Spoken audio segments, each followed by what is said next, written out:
आज हम पढ़ेंगे क्लास 4th के लिए हमारा भारत बुक से चैप्टर नंबर 11 के सभी क्वेश्चन आंसर। इससे पहले वाली वीडियो में बच्चों मैंने आपको पूरा ही चैप्टर क्वेश्चन आंसर के साथ डिटेल में पढ़ाया था, मगर इस वीडियो में सिर्फ मैं आपको टेक्स्ट बुक के क्वेश्चन आंसर और अक्सर एग्ज़ाम में रिपीट होने वाले क्वेश्चन आंसर बताऊँगी कि कौन कौन से क्वेश्चन आंसर एग्ज़ाम में बार बार रिपीट हुए हैं। तो पढ़ना स्टार्ट करते हैं। चैप्टर नंबर 11 का नाम है भारत का प्रशासन। अब देखो बच्चों, पहले चैप्टर का टाइटल समझ लो ताकि आपको क्वेश्चन आंसर भी इजीली समझ आ सके। अब देखो, इस चैप्टर के अंदर बच्चों भारत के प्रशासन के बारे में बात की जा रही है। तो प्रशासन का मतलब क्या है कि बच्चों सरकार के ज़रिए से देश को जिस तरीके से नियम कायदे कानून के साथ व्यवस्था के साथ चलाया जाता है, यानी कि शासन करने के तरीके को प्रशासन कहते हैं। तो सभी बच्चे जानते हैं ना कि हमारा देश लोकतांत्रिक है, यानी कि यहाँ पर हम अपने प्रधानमंत्री को वोट के ज़रिए से खुद चुनते हैं। तो अगर आपसे लोकतंत्र की परिभाषा एग्ज़ाम में पूछी जाएगी, मोस्ट इम्पॉर्टेंट क्वेश्चन है, तो आप क्या लिखोगे? जिसमें लोगों द्वारा चुनी गई सरकार होती है उसे लोकतंत्र कहते हैं। और राजतंत्र किसे कहते हैं? यानी कि डिक्टेटरशिप, जिसमें राजा या रानी वंशानुगत शासन चलाते हैं। यानी कि जैसे कि बच्चों पहले के ज़माने में होता था कि पहले राजा है ना पूरे ही देश के ऊपर शासन करता था, फिर उसका बेटा, यानी कि पीढ़ी दर पीढ़ी शासन करते आते थे। मगर अब बच्चों हमारे देश में क्या है? डेमोक्रेसी है, लोकतंत्र है। अब हम अपने प्रधानमंत्री का चुनाव अपने वोट देकर ही करते हैं। अब बच्चों इस चैप्टर के टेक्स्ट बुक के क्वेश्चन आंसर हैं। पहला क्वेश्चन है कि अंग्रेज़ों ने अपनी पहली राजधानी भारत के किस शहर को बनाया था? तो बच्चों अंग्रेज़ों ने अपनी पहली राजधानी कोलकाता को बनाया था। उसके बाद फिर इन्होंने दिल्ली को अपनी राजधानी बनाया था।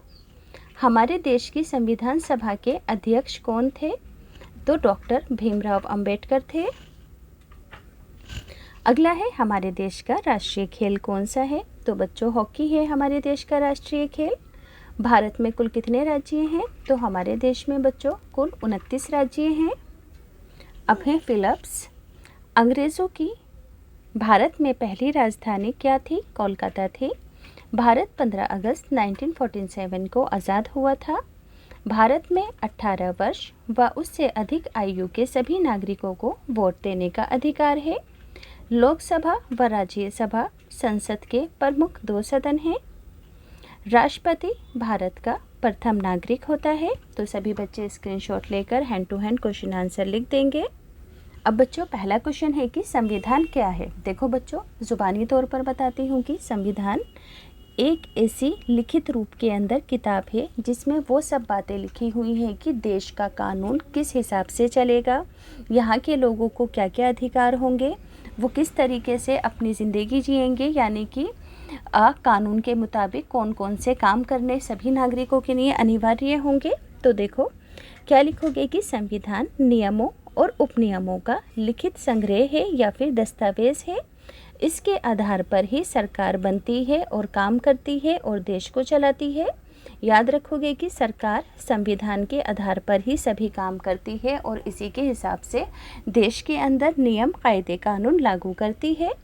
अगला है भारत का संविधान कब लागू हुआ? तो 26 जनवरी 1950 को लागू हुआ था कि किस हिसाब से देश को चलाया जाना है, किन नियमों के हिसाब से।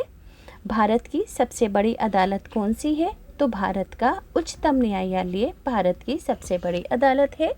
स्क्रीनशॉट लेकर बच्चों तीनों ही क्वेश्चन आंसर कॉपी में लिख लेना। अब बच्चों देखो कुछ एडिशनल क्वेश्चन आंसर हैं जो कि आपसे एग्ज़ाम में पूछे जा सकते हैं। पहला क्वेश्चन है कि भारत ने अंग्रेज़ों से स्वतंत्रता प्राप्त करने के लिए कितने सालों तक लड़ाई करी, संघर्ष लड़ा? तो बच्चों 200 सालों तक भारत ने अंग्रेज़ों से स्वतंत्रता हासिल करने के लिए संघर्ष किया था, कोशिशें की थी। प्रधानमंत्री देश का चुनाव कर उसकी नियुक्ति करता है। तो बच्चों प्रधानमंत्री ही मंत्रियों का चुनाव करके उनकी नियुक्ति करता है। अगला है सरकार के कितने मुख्य अंग हैं? तो बच्चों सरकार के 3 मुख्य अंग हैं। अगला क्वेश्चन है कि चुनाव हर 5 वर्ष के बाद होते हैं। लोकसभा निचला सदन कहलाता है और राज्यसभा स्थायी सदन कहलाता है। याद रखोगे कि लोकसभा को निचला सदन कहते हैं और राज्यसभा को स्थायी सदन कहते हैं।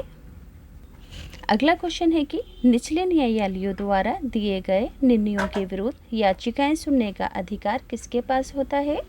तो उच्चतम न्यायालय के पास होता है। यानी कि देखो बच्चों, पहले हम छोटे लेवल पर जब केस करते हैं, है ना, जैसे कि हाई कोर्ट के ज़रिए से हम केस लड़ रहे हैं, अगर उसके उस फैसले से हम संतुष्ट नहीं हैं तो हम अपनी याचिका, अपनी सुनवाई सुप्रीम कोर्ट के ज़रिए से भी करवा सकते हैं। इसी तरीके से अगला क्वेश्चन है कि सरकार के कामकाज पर कौन नज़र रखता है? तो उच्चतम न्यायालय ही सरकार के सभी कामकाजों पर नज़र रखता है। अगला क्वेश्चन है कि अंग्रेज़ भारत क्यों आए थे?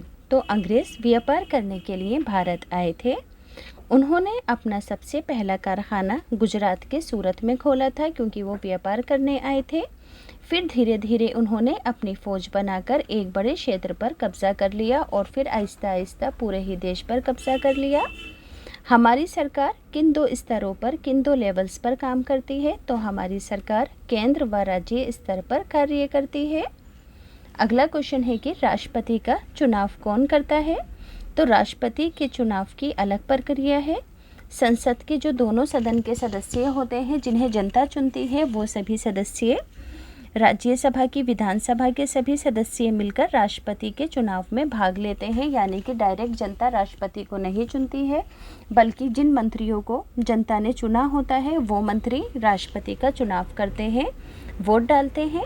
राष्ट्रपति कहाँ रहता है और क्या काम करता है? तो राष्ट्रपति का आवास व कार्यालय दोनों राष्ट्रपति भवन में है, जो कि नई दिल्ली में स्थित है।